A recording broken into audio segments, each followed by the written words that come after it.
தன்னுடைய நாட்டின் வரலாற்றை கூறுவது எல்லா படைப்பாளிகளாலும் முடியக்கூடிய ஒன்றுதான். ஆனா தன்னுடைய நாட்டின் வரலாற்றில் தன்னையும் இணைத்து கூறுவது ஒரு சிலரால் மட்டுமே முடியும். அவ்வாறு கூறியவர்களில் மிகவும் சிறப்பு பெற்ற ஒருவர் தான் நமது கதையின் நாயகனான மாப்போசி அவர்கள். சத்தியாகிரகத்தை முதலா தென்னாப்பிரிவில் தான் தொடங்கினாரு நம்ம காந்தியடிகள். இது நடந்தது எப்போ அப்படின்னா அது 1906. அதே போல நம்மை ஆண்ட ஆங்கிலேயர்களுக்கு எதிராக சொந்தமாக கப்பலையே வாங்கினாரு நம்ம வ.உ.சி.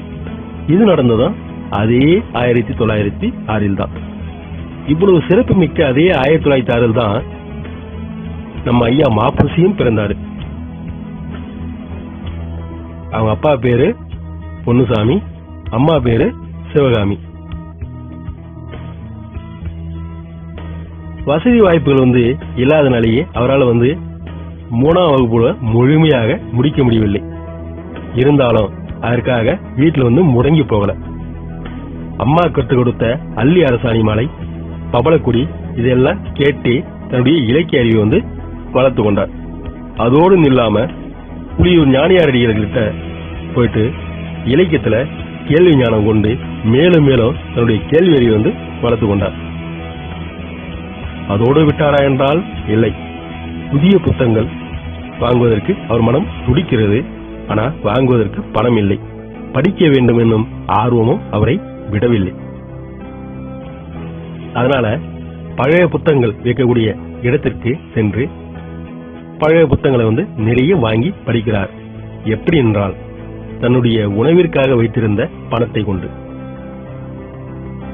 மாப்போசி அவர்கள் சொல்கிறார் என்னவென்றால் தன்னுடைய சொத்தாக இருப்பது தன்னுடைய புத்தகங்கள் மட்டும்தான் என்று. பேராய கட்சி, அதாவது காங்கிரஸ் கட்சி, அதில் இணைந்து சுதந்திரத்திற்காக போராடுகிறார் நம்ம மாப்போசி.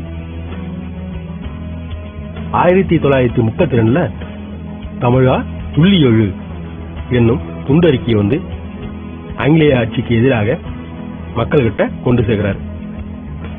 விடுவார்களா ஆங்கிலேயர்கள்? உடனே அவரை கைது செய்து 6 மாதம் சிறையில் அடைக்கிறாங்க. சி வகுப்பு சிறைதான் அவருக்கு கிடைத்தது. சாப்பாடும் செய்கிறது. இருந்தாலும் அது அவருக்கு அமிர்தமாகவே இருந்ததான். ஏனென்றால் அவர் சொல்கிறார், நான் 3 வேளையும் உணவு உண்டது சிறையில்தான் என்று. தன்னுடைய வறுமையை கூட எந்த அளவிற்கு மகிழ்ச்சியாக சொல்கிறார் பாத்தீங்களா? அந்த காலத்துல திருத்தணியோடு சேர்ந்த சித்தூர் மாவட்டம், திருப்பதி எல்லாம் மொழி வாரியாக மாநிலம் பிரிச்சப்ப ஆந்திராவிற்கு போச்சு.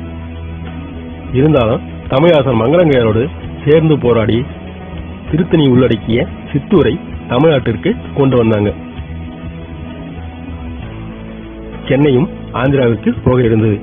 அதையும் தமிழாசன் மங்களங்கையரோடு இணைந்து போராடி அப்பொழுது முதலமைச்சராக இருந்த ராஜாஜிக்கு அழுத்தம் கொடுத்து சென்னையை தமிழ்நாட்டின் தலைநகராக கொண்டு வந்தாங்க.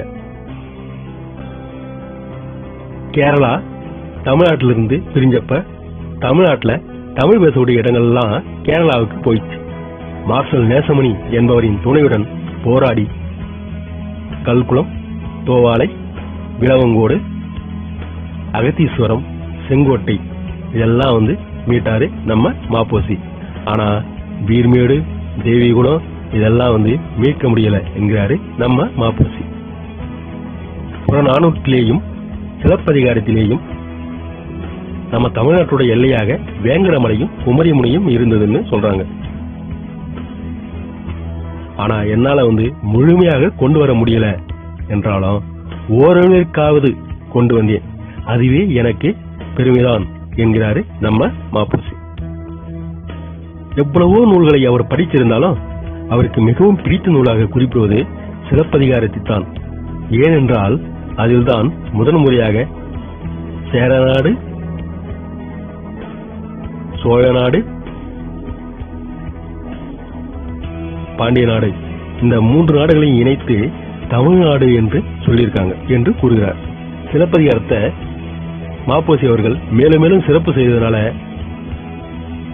சொல்லின் செல்வர் என்று அழைக்கப்படுகின்ற ராப்பி சேதுப்பிள்ளை என்பவர் வந்து நம்ம மாப்போசிய சிலம்பு செல்வர் என்று குறிப்பிடுகிறார்.